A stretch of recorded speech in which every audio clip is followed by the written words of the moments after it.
Chen woke up in a strange forest, realizing his life in the city had been replaced by a primitive wilderness. Suddenly, primitive men attacked him, forcing him to run for his life through the thick brush. A mysterious survival system activated, granting him a survival pack and a powerful mountain-splitting axe. He used his newfound strength to break his bindings and confront the tribe's fiercest warriors. To earn their respect, Chen stood his ground against a massive saber-toothed tiger that threatened the camp. By using fire to scare the beast, he successfully completed his first mission and became the tribe's new king. Chen realized he needed to grow the population to 50 within 18 days to secure his power. He noticed a giant footprint in the mud, realizing this world contained prehistoric monsters far beyond his imagination. He explained the concept of a home to the tribespeople, promising them safety and a future. A herd of iron-black horn cows appeared, presenting both a deadly threat and a source of massive resources. Chen lured the entire herd away, using his agility to survive their thunderous charge. He taught his people how to craft wooden spears, marking the beginning of their military development. He challenged his best warriors to a mock battle to test their skills and discipline. During a real hunt, Chen and his men successfully brought down a giant boar through coordinated teamwork. Chen introduced the art of making fire, a revolutionary gift that amazed the entire tribe. He set a goal to domesticate wild boar cubs, securing a steady food supply for the winter. Chen designed the first proper houses, moving the tribe out of the dirt and into shelters. He sent envoys to the Coconut Grove clan, hoping to negotiate a merger through a show of strength. To impress their neighbors, Chen donned a cloak made from the hide of the Black Bull King. He greeted Queen Lisa with a cold, intimidating presence to establish dominance early on. Chen used a mountain of meat to show the Coconut Grove clan that his tribe would never go hungry. He unlocked the talent discovery feature, allowing him to identify the hidden potential of his people. He prepared his warriors for a final confrontation with the remaining Black Bull herd.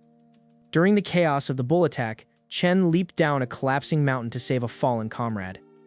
The Black Bull King unleashed a blast of fire, forcing Chen to take the attack head-on.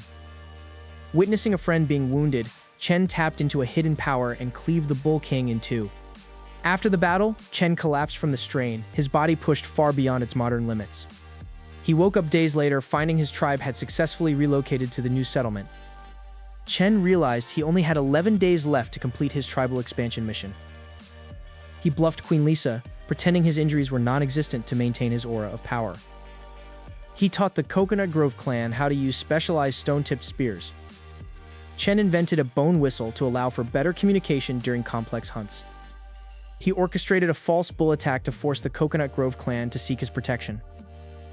Chen appeared at the Coconut Grove camp just in time to save them from the rampaging herd. He formally invited the Coconut Grove clan to merge with his newbie tribe. A duel was proposed between the two tribes to settle the terms of their unification. After the successful merger, Chen used his points to finally reach 50 people for his tribe. He discovered that the system could speed up the evolution of his people's intelligence. Chen entered into a partner ceremony with Lisa, solidifying the alliance between their clans. With his tribe secured, Chen turned his gaze toward the mysterious and dangerous north. The morning sun cast long shadows over the expanding camp of the newbie tribe. Chen realized that to survive the coming winter, his small group needed more than just fire. He gathered the strongest warriors and pointed toward the lush greenery of the Coconut Grove. The Coconut Grove clan was known for their climbing skills but lacked the unified strength of Chen's men. Instead of a bloody massacre, Chen decided to showcase his overwhelming technological superiority. He ordered his men to construct a massive trap using advanced knots they had never seen before. When the Coconut Grove chief challenged him, Chen defeated the man with a single sweep of his axe handle. The defeated clan knelt in awe as Chen offered them a feast of roasted meat and fresh water. With the Coconut Grove integrated, Chen turned his attention to the resource-rich Bay clan by the coast. The Bay clan were fierce fishers, but they were currently being terrorized by a massive predator. Chen stepped into the surf, his system UI flickering with a new quest notification. He used his modern knowledge to create a primitive sonar using resonant stones to track the beast. To his amazement, the beast was actually a giant prehistoric crocodile, blocking their fishing routes. With a roar of effort, Chen lunged forward and drove his crystal axe into the creature's thick hide. The Bay clan immediately swore fealty to the man who had cleared their waters. Now with 3 clans united, Chen began the arduous process of teaching them agriculture. The primitive men struggled to understand why they should bury food instead of eating it. Chen spent weeks demonstrating the growth cycle using a rapid growth fertilizer he concocted from ash and bone. When the first sprouts turned into golden grain, the tribe celebrated with a dance that lasted all night. However, the scent of the new harvest attracted a shadow from the deep mountains. A terrified scout rushed into the village, screaming about a mountain demon that had crushed their granary. Chen grabbed his axe and followed the path of destruction toward the northern ridge. There, standing over 4 meters tall, was the legendary man-eating brown bear.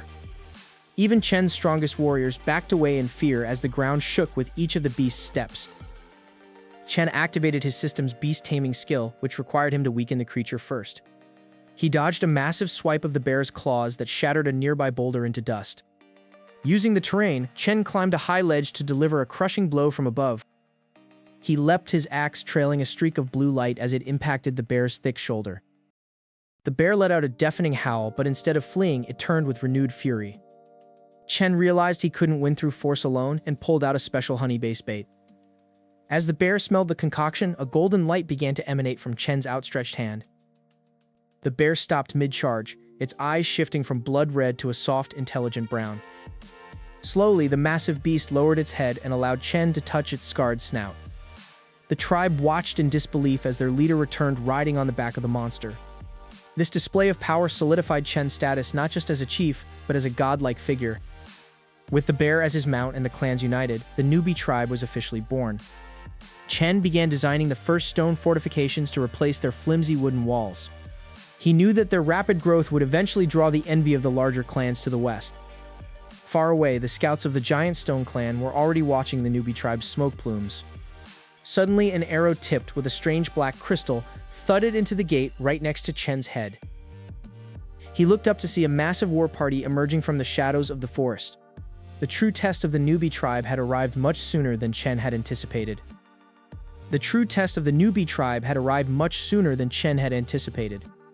From the western watchtower, the signal fires began to roar with a terrifying intensity. Chen gripped the handle of his mountain-splitting axe as the ground began to vibrate from approaching footsteps. He ordered every warrior to take their positions behind the newly constructed bamboo fences. Stonebone checked the tension on the massive catapults Chen had designed specifically for this day. The Giant Stone clan appeared at the forest edge, their obsidian blades gleaming under the moonlight. Their leader, a man of unnatural size, stepped forward and let out a roar that shook the trees. Chen signaled the archers to hold their fire until the enemy crossed the hidden pit traps. Suddenly, the first line of the invaders vanished as the ground collapsed beneath them into sharpened spikes. Panic rippled through the Giant Stone clan as they realized they were walking into a tactical nightmare. Lisa led the Coconut Grove slingers, raining down a barrage of stones coated in paralyzing toxins. The mountain chief ignored the falling stones and charged directly toward the village gates. Chen whistled sharply, and the massive form of Shunda leaped from the shadows to intercept the brute. The collision between bear and man sent a shockwave that blew back the surrounding warriors. Seeing his opening, Chen used his high agility to sprint across the battlefield like a blur. He swung the mountain-splitting axe in a wide arc, unleashing a wave of energy that decimated the enemy's flank. The Giant Stone clan's witch began to chant, her eyes glowing with a sickly purple light. A dark mist started to rise from the ground, sapping the strength of Chen's warriors. Chen remembered the sulfur and charcoal he had harvested and signaled for the secret weapon. Massive bamboo tubes were hurled into the mist, erupting in deafening blasts and blinding flashes. The primitive invaders, never having seen firecrackers, believed Chen was summoning the gods of thunder. The witch's concentration broke as the explosions shattered the silence of the night. Hector and the Bay Clan warriors surged forward, taking advantage of the enemy's disarray. Chen finally reached the mountain chief, who was struggling to fend off Shunda's relentless assault. "This ends now," Chen declared, his voice cutting through the sounds of combat. The two leaders clashed one last time, the sound of stone hitting metal echoing across the mountains. Using the full power of his Pengu-enhanced strength, Chen shattered the obsidian blade into 1,000 pieces. The mountain chief fell to his knees, his spirit finally broken by the superior technology and will of the newbie tribe. Instead of delivering the final blow, Chen offered his hand to the fallen warrior. The Giant Stone clan warriors, seeing their leader spared, dropped their weapons in a collective gesture of surrender. The battle was over, and the era of constant tribal warfare had finally come to an end. Chen looked at his people, a diverse group of once rival clans now unified under a single banner. In the weeks that followed, the giant stone clan integrated into the tribe, sharing their knowledge of stoneworking. The village grew into a thriving city with irrigation systems and sprawling fields of millet. Lisa sat by Chen's side in the great hall, watching the children play without the fear of wild beasts. Shunda slept peacefully at the entrance, no longer a predator but the ultimate guardian of their home. Chen looked at the mysterious system screen one last time, seeing the words "civilization established." He realized that he wasn't just a survivor anymore, he was the architect of a new world. The modern man had truly become the primitive king, not through conquest, but through community. And so the newbie tribe flourished, a beacon of civilization in a world that had once been only dark and wild.